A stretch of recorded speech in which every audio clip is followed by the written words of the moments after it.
अस्सलाम वालेकुम स्टूडेंट्स, कैसे हैं आप सब। उम्मीद है आप सब खैरियत से होंगे, पेपर्स के अच्छे से तैयारी कर रहे होंगे।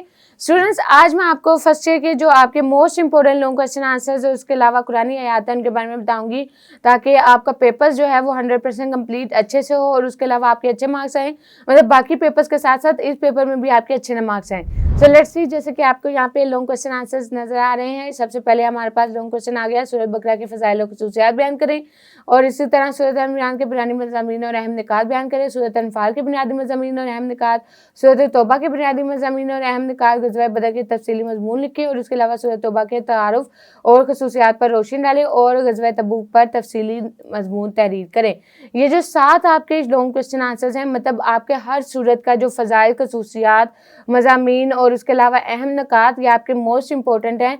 तो इनको अगर आप एक स्टोरी की तरह मतलब रीड आउट कर लें, एक ही दफ़ा अगर आप पढ़ लें, तो उसके बाद उसको अपनी वर्डिंग में भी आप लिख कर आ सकते हैं। अपनी वर्डिंग में लिख सकते हैं, लेकिन आपने लिखना वही है जो बुक के अंदर डिफाइन किया गया है। मतलब उसमें एक्स्ट्रा कोई चीज़ ऐसी नहीं लिखनी जो कि बुक में ना बताई गई हो। सो इस वजह से बुक में जो आपको फ़ज़ाइल खुसूसियात और इसके अलावा वो चीज़ें जो बताई गई हैं, फ़ज़ाइल खुसूसियात, अहम निकात, मज़ामीन, इनको अच्छे से रीड आउट कीजिएगा, अच्छे से पढ़िएगा ताकि आपको ये अच्छे से याद हो और वहाँ पे आप अपनी फॉर्म में भी मतलब अपनी राइटिंग में, अपने वर्डिंग में भी लिख सकें।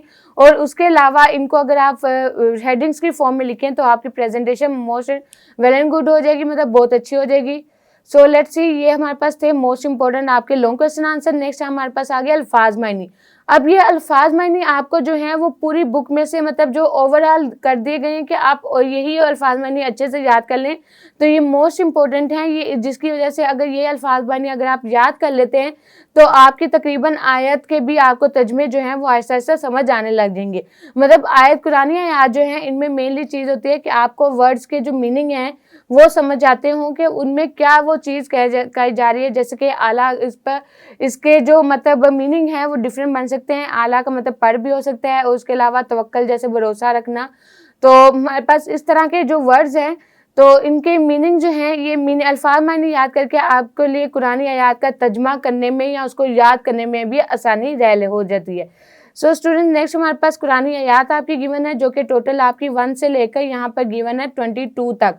अब ये टोटल हमारे पास 1 to 22 आपकी 22 आयात गिवन है।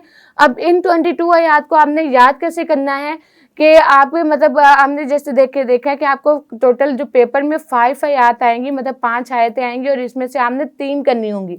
सो 3 करनी होंगी और टोटल ये जो 5 आयतें आएंगी, ये इनके आपको बुक के लास्ट पे आपको 5 वो सूरतें भी बताई गई हैं कि इन सूरतों में से ये आयत नंबर यहाँ से यहाँ तक ये आएंगी।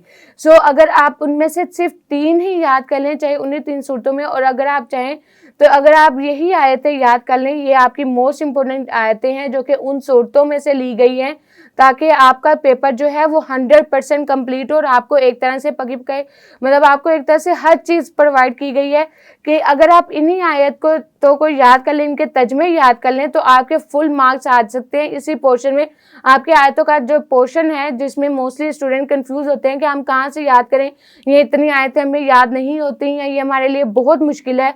तो ये आप 1 से लेकर 22 ये आयत जो आपको स्क्रीन पर दिखाई जा रही हैं, अगर यही आप याद कर लें तो आपका 100% पेपर जो है वो आयतों का कंप्लीट हो जाएगा। और उसके अलावा लॉन्ग क्वेश्चन आंसर जो आपको बताए गए हैं वही याद कर लें, तो आपका फुल मतलब क्वेश्चन जो आपका जो लॉन्ग क्वेश्चन आंसर का आयत का और रिवर्स मीनिंग का है जो है वो आपका 100% उसमें मार्क्स आपके आ जाएंगे और आपका टाइम भी ज़्यादा नहीं लगेगा।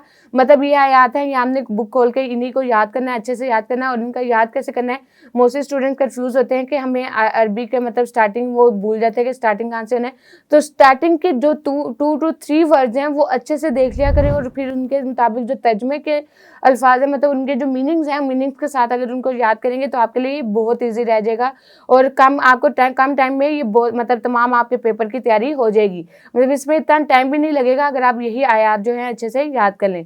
So best of luck for your papers. उम्मीद है कि आपका पेपर बहुत अच्छा होगा, अच्छे मार्क्स आएंगे। फिर मुलाकात होगी, तब तक के लिए अपना बहुत सारा ख्याल रखें।